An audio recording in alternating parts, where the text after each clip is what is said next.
分享生命见证。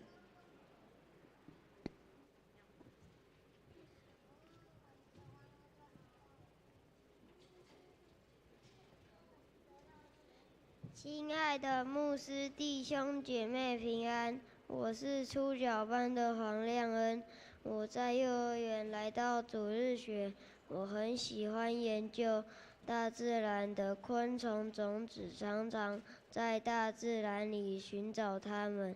每当找到时，我觉得上帝好厉害，因为他创造这个世界，让这个世界充满惊喜。我很喜欢每次来到主日学，特别是和老师、同学、校长一起认识神的故事。无论是欣赏影片、动手做、唱诗歌敬拜，都让我更亲近神。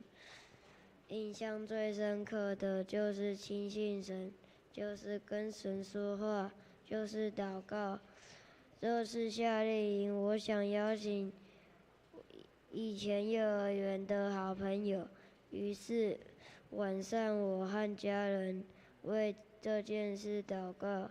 当妈妈把资料传给好朋友的妈妈，已经过了3天，妈妈带了好朋友愿意参加的消息，感谢主。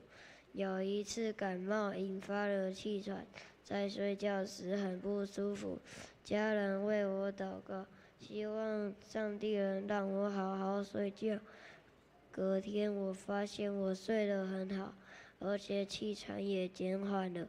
谢谢上帝好爱我，谢谢上帝和我做朋友，谢谢上帝听我说话，谢谢大家的倾听。